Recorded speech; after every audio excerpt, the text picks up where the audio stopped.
오늘 함께 나누실 하나님의 말씀은 히브리서 3장 1절에서부터 6절까지 말씀입니다. 신약성경 355페이지에 있는 히브리서 3장 1절에서부터 6절까지 말씀을 다 함께 봉독하시겠습니다. 그러므로 함께 하늘의 부르심을 받은 거룩한 형제들아, 우리가 믿는 도리의 사도이시며 대제사장이신 예수를 깊이 생각하라. 그는 자기를 세우신 이에게 신실하시기를 모세가 하나님의 온 집에서 한 것과 같이 하셨으니, 그는 모세보다 더욱 영광을 받을 만한 것이 마치 집 지은 자가 그 집보다 더욱 존귀함 같으니라. 집마다 지은 이가 있으니 만물을 지으신 이가 하나님이시라.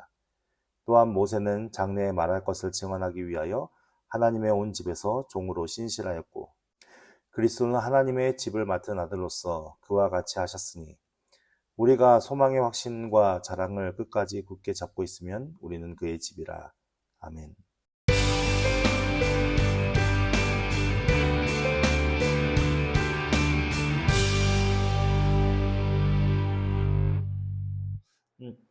지난주에 이제 히브리서 2장의 14절부터 18절 말씀을 살펴보면서 예수님께서 인간의 몸으로 오셔야 했던 6가지 이유에 대해서 살펴보았습니다.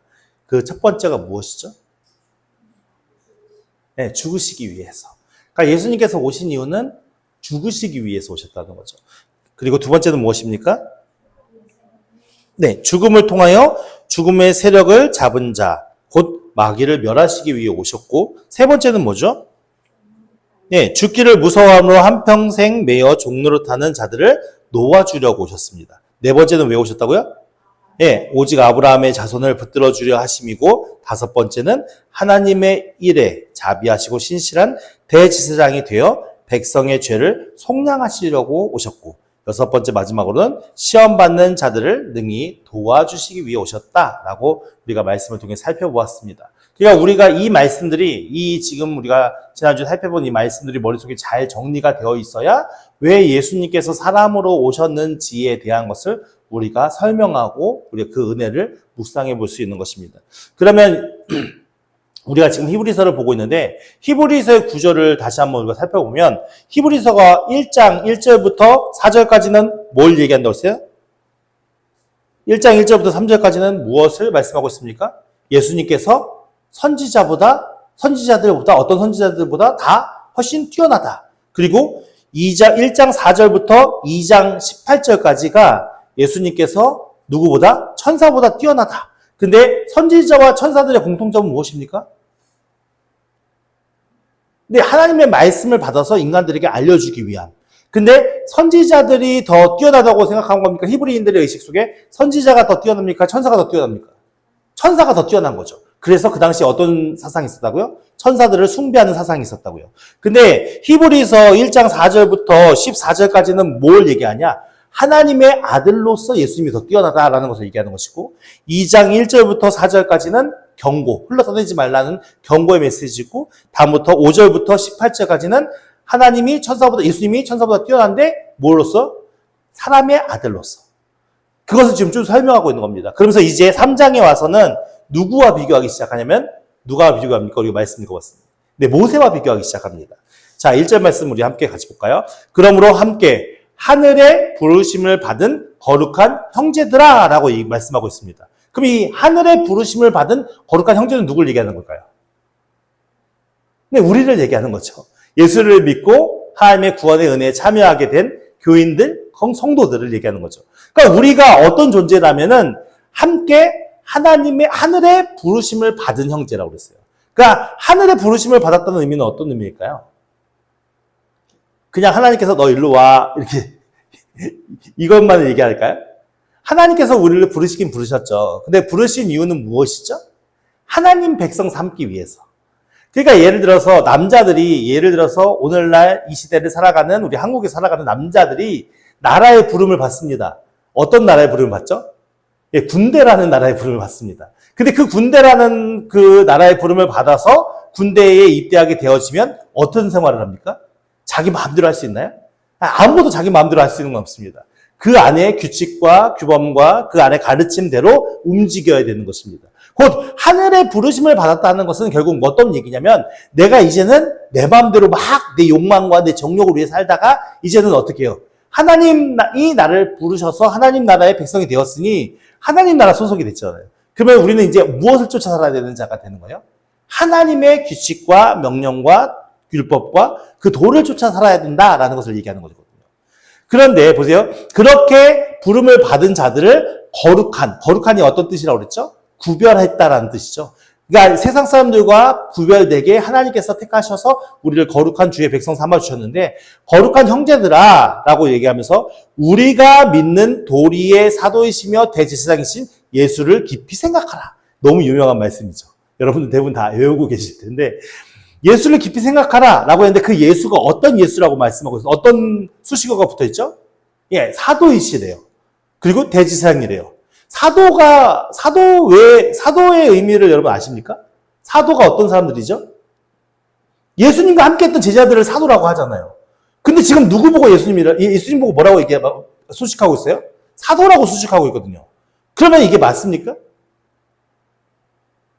네, 사도가 되기 위한 자격은 예수님과 함께 예수님과 공생의 사역을 하면서 배웠던 자들을 사도라고 얘기하는 그 자격은 맞아요. 근데 사도라는 이름, 그 어원의 뜻이 뭐냐면은 보냄을 받은 자라는 뜻이에요. 보냄을 받은 자.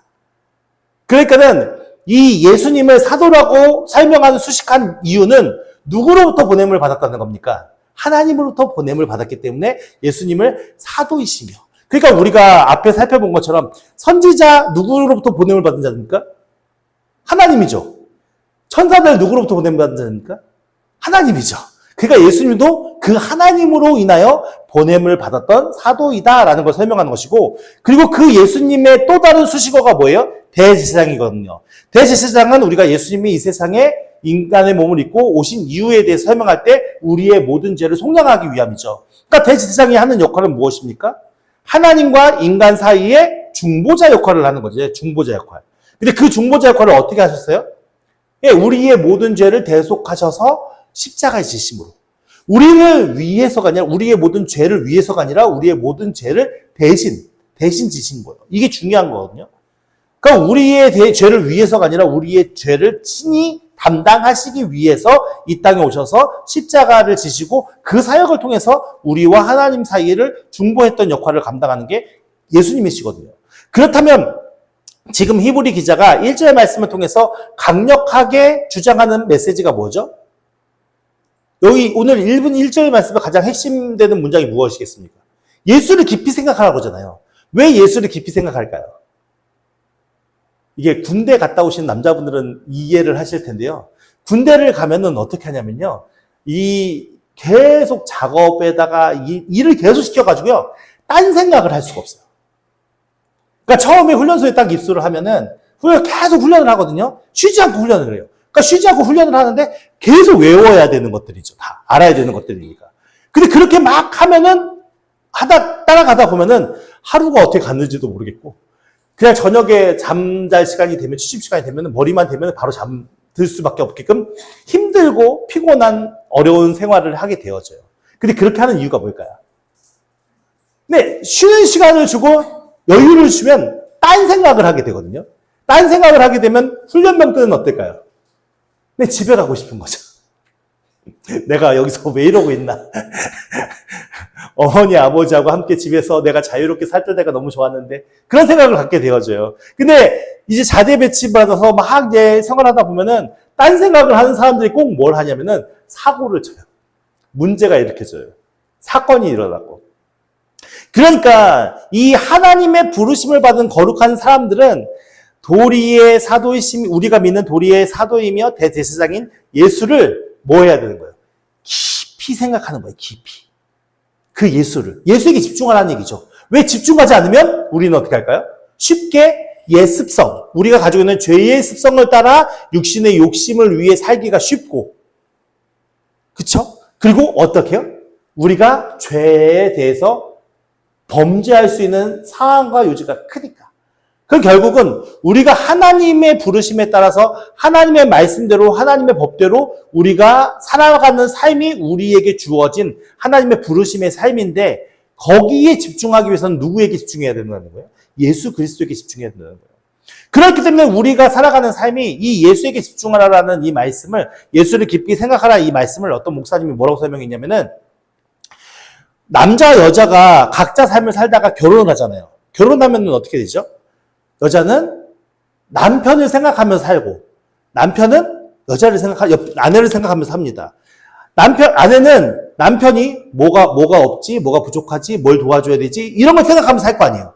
남편도 직장 생활을 하다 보면은 직장 생활이 항상 좋을 수만은 없잖아요. 그죠? 때로는 모욕적인 일도 있고, 때로는 힘든 일도 있고, 때로는 괴로운 일도 있지만, 누구를 생각하면서 참는 겁니까? 네, 아내를 생각하고 자녀들을 생각하면서 참는 겁니다. 마치 예수를 깊이 생각하라는 의미가 이런 의미와 같다라는 거죠.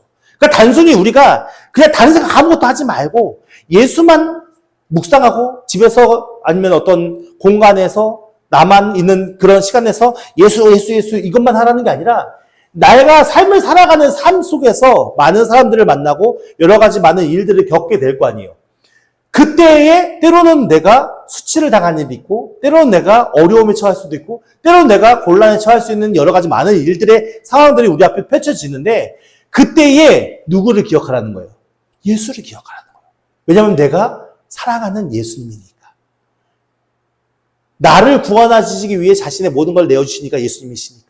그 예수를 깊이 생각하라는 거죠. 그러니까 공중에 나는 새를 보라 라고 말씀하셨을 때 그 새를 직접 보라는 얘기입니까? 생각하라는 얘기입니까? 네, 생각하라는 얘기잖아요.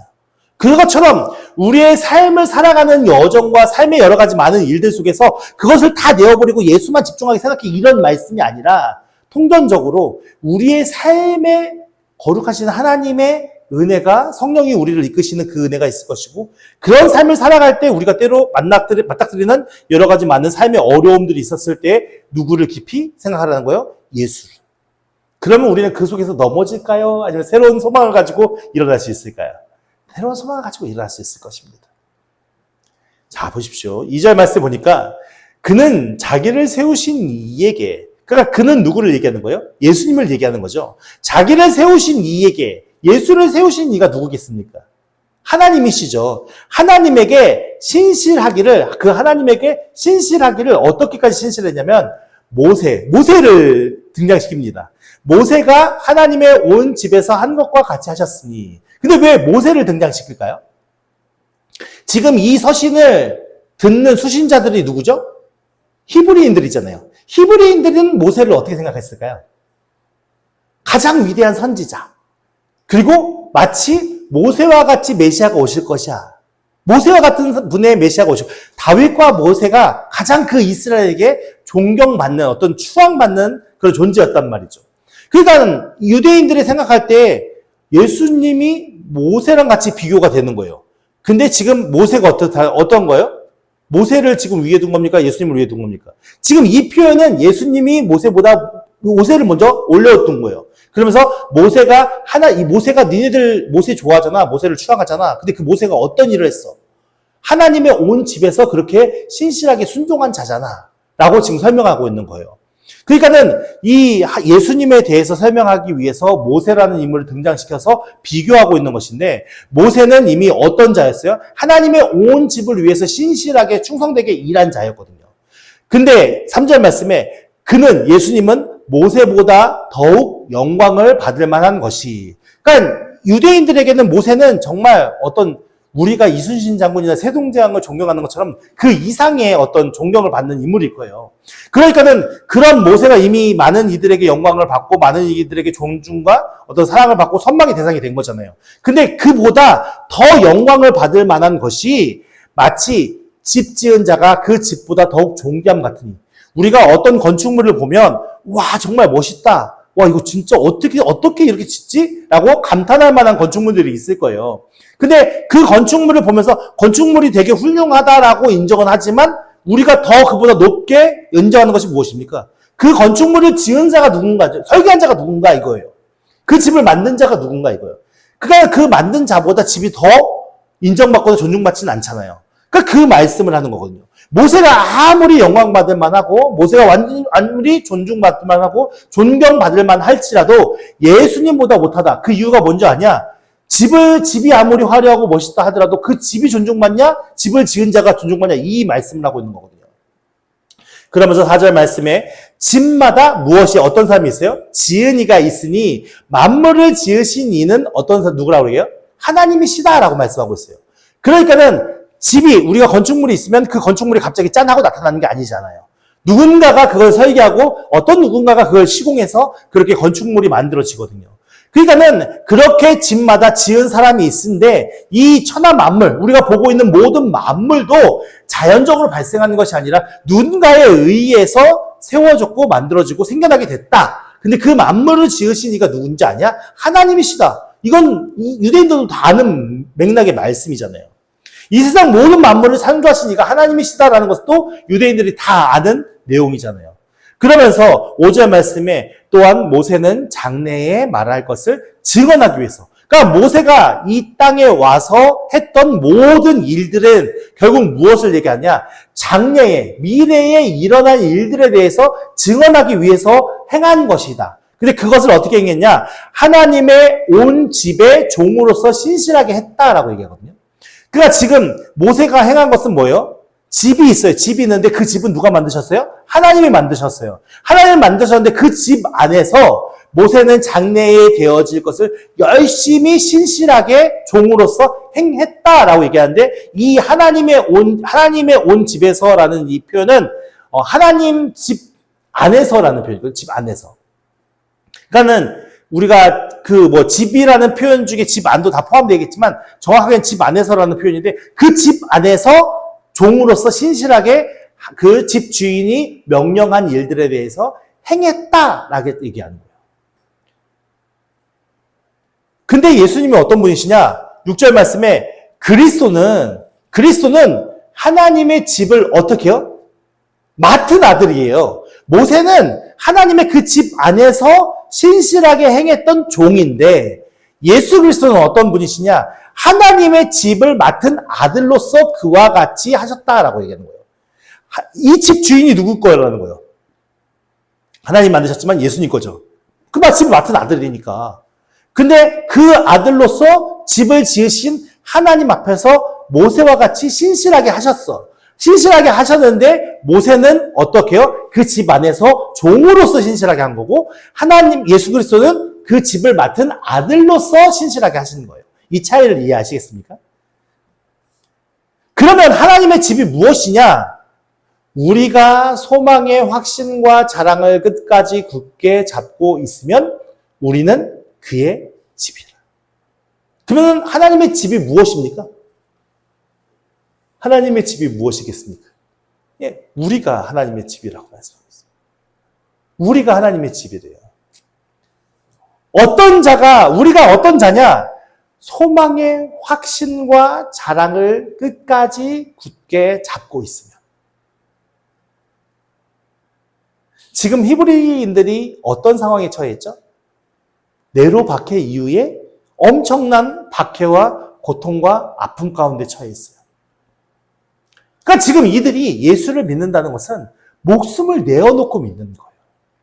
근데 지금 이 히브리 기자가 이들에게 설명하고자 하는 목적은 무엇이냐면 너희들이 아낌없이 생명을 바쳐서라도 믿을 만한 존재가 예수 그리스도야라는 걸 설명하고 있는 거거든요. 근데 히브리인들에게 모세는 어떤 존재예요? 메시아와 같은 존재예요. 그 메시아와 같은 존재보다 훨씬 뛰어난 분이 누구시라고 설명하는 거예요? 예수 그리스도. 그러니까는 지금 닥쳐있는 눈앞에 와 있는 환난과 핍박과 괴로움에 잠식되지 말고 두려워하지 말고 과거로 돌아가려고 하지 말고 그 예수 그리스도를 깊이 묵상하고 그 예수 그리스도를 깊이 생각하다 보면 무엇이 알아지는 거예요? 우리가 정말 놓치지 말아야 할 그분, 우리가 정말 잊지 말아야 할 그분이 누구인지를 알게 되는 거죠. 그래서 그 예수 그리스도가 주시는 소망의 확신과 자랑을 어떻게 해요? 끝까지 붙잡아야 되는 거예요.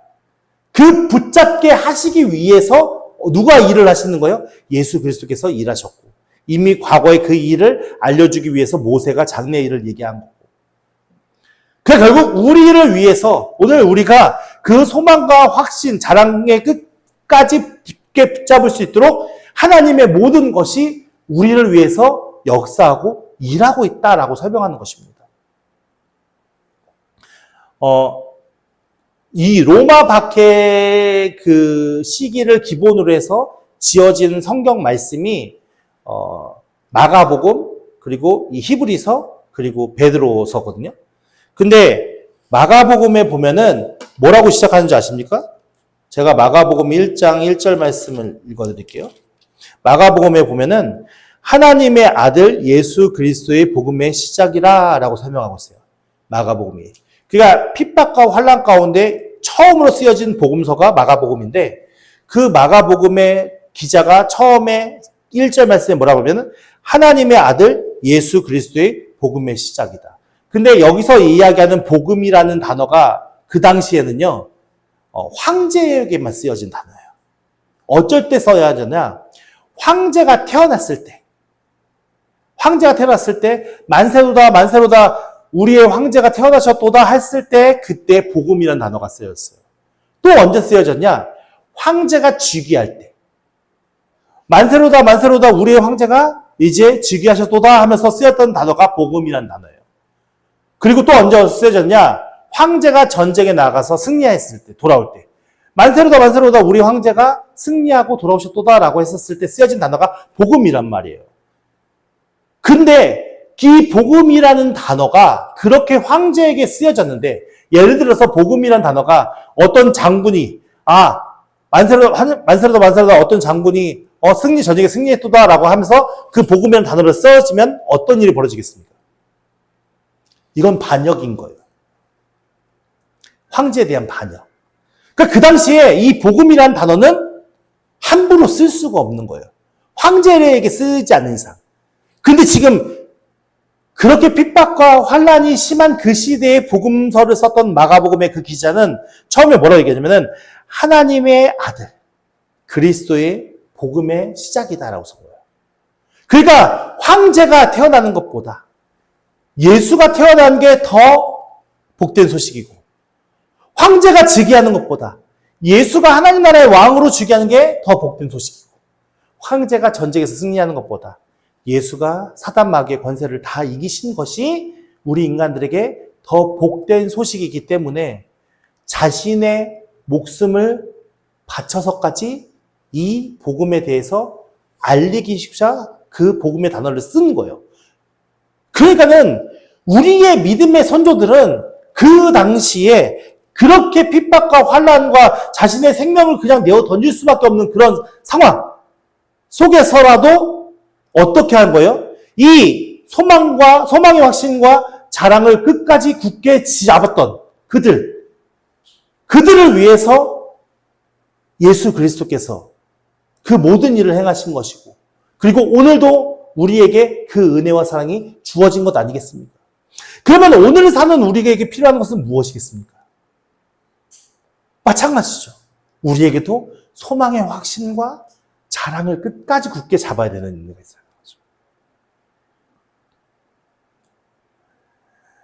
나이가 들고 연세가 드시면서 많은 분들이 기억력이 없어요. 나는 너무 몰라요. 아무것도 못하겠어요. 라고 말씀하시는 분들이 많이 계시더라고요.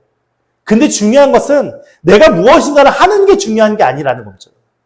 우리에게 가장 믿음의 핵심은 내가 헌금 많이 하고 교회에서 봉사 많이 하고 이런 교회 예배 맨날 빠지지 않고 나오고 이게 중요한 것이 아니라 우리에게 확실한 소망의 확신과 자랑을 끝까지 굳게 잡는 그 예수 그리스도를 통하여서, 그것이 우리의 믿음의 실력이고 그것이 가장 우리의 인생의 중요한 가치인 것입니다. 그렇기 때문에 내가 무엇을 할 수 있어요 못하요가 중요한 것이 아니라 우리가 어떤 마음을 갖는 게 중요한 거예요.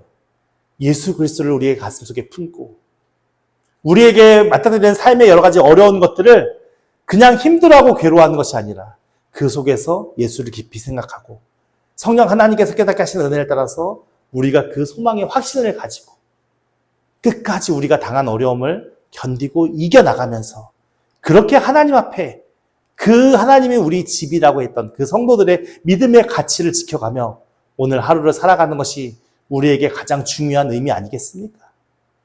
여러분, 우리 어버이 주일을 맞이하여서 우리가 절대 놓치지 말아야 할, 우리가 절대 잊지 말아야 할 그 이름이 무엇입니까? 예수 그리스도 아니겠습니까? 그 예수 그리스도를 깊이 묵상하시기 바랍니다. 그 예수 그리스도를 깊이 만나시기 바랍니다. 그리고 그 예수 그리스도께서 주시는 그 소망의 확신과 자랑으로 우리의 삶을 끝까지 믿음으로 경주하시기 바랍니다.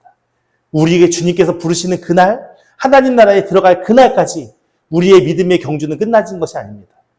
오늘 우리의 삶이 비록 힘들고 녹록지 않고 고된 삶이라 할지라도 우리에게 크신 은혜와 사랑을 베풀었던 그 예수 그리스도를 생각하시면서 그 모든 하나님의 사랑이 예수 그리스도를 통해서 이루어졌던 것처럼 우리가 그 하나님을 사랑하고 그 예수 그리스도를 깊이 묵상하면서 그렇게 우리가 우리의 삶의 믿음의 경주를 열심히 하다가 표대를 향하여 우리가 그리스도 앞에 서는 그날 주님 앞에 잘했다 칭찬받는 믿음의 백성들이 되기를 예수 이름으로 축원드립니다. 그러한 은혜로 우리 하루하루 서로 격려하며 힘을 내며 소망과 확신 가운데 거하시는 주의 백성들이 됩시다. 우리 찬양으로 하나님